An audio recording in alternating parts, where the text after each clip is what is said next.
আসসালামু আলাইকুম।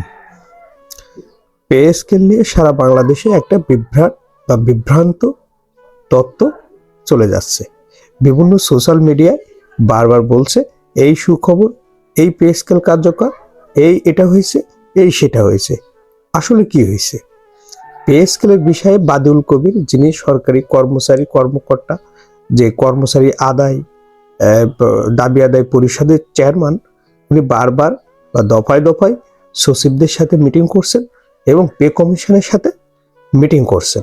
মিটিং করে একটা পর্যায়ে আমরা বিভিন্ন মাধ্যমে জানতে পারি, সোশ্যাল মাধ্যমে যে পে কমিশনটা 3টা ধাপে কার্যকর করা হবে। প্রথম কার্যকর কোনটা? প্রথম কার্যকর হবে মূল বেতন স্কেল। মূল বেতন স্কেল যেটা আছে, এটা প্রথমে কার্যকর হবে 2026 সালের জানুয়ারিতে। দ্বিতীয় যেটা 2026 সালের জুন মাসে অন্যান্য যে ভাতাদিগুলো আছে, স্কেলের সাথে, মূল স্কেলের সাথে, বেতন স্কেলের সাথে যে ভাতাদিগুলো আছে, ওটা কার্যকর হবে জুন মাসে।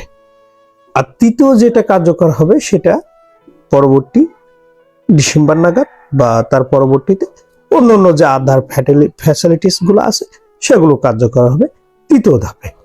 এভাবে পে কমিশনে একটা প্রস্তাব রাখা হয়েছে এবং এতে উভয় পক্ষ একটা সম্মতির জায়গায় কিছুটা হলেও এসেছে। কারণ দেশের মুদ্রাস্ফীতি এবং রাজনৈতিক পরিস্থিতি, দেশের এই যে একটা অর্থনৈতিক একটা যে চাপ, এইটাকে সামাল দিয়ে বাংলাদেশে যে পে কমিশনের এটা ঘোষণা করবে, বেতন স্কেল, যে পে স্কেলটা ঘোষণা করবে, এটা একটা চাপ হয়ে যাচ্ছে, এটা বড় ধরনের চাপ হয়ে যাচ্ছে।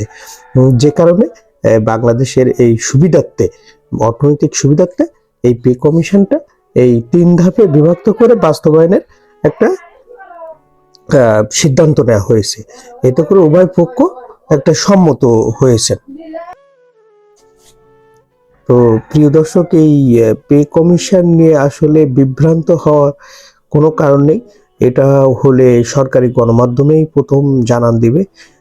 আমরা পে কমিশন নিয়ে কোনো বিভ্রান্ত না ছড়াই, বা এই হয়ে গেছে, এই হবে, এই অমুক তারিখে কার্যকর হবে, এই ধরনের সোশ্যাল মিডিয়ায় যেগুলো দিচ্ছে, আসলে এগুলো ভিউ বাড়ানোর জন্য দিচ্ছে। আসলে এগুলো কোনো কথা না, কথার কথা। তো যেটা যখন হবে তখন দেখবেন সরকারিভাবেই অর্থমন্ত্রী বা প্রধান উপদেষ্টা যিনি আছেন, অর্থ উপদেষ্টা যিনি আছেন, তারাই ঘোষণা করবে। এটা আসলে বাংলাদেশের জাতীয় বিষয়, জাতীয়ভাবেই ঘোষণা হবে।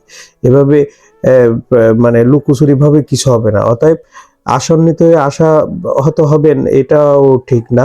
অতএব বিভ্রান্ত থেকে এক শ্রেণী ইউটিউবারদের বলবো, তারা যেন বিভ্রান্ত সৃষ্টি না করেন এবং আপনারা এই বিভ্রান্তের ফলে কোনো প্রকার সিদ্ধান্ত বা কোনো প্রকার এজিটেট ভোগ করবেন না। ভালো থাকবেন, আর ভিডিওটি ভালো লাগলে অবশ্যই সাবস্ক্রাইব করবেন। আসসালামু আলাইকুম।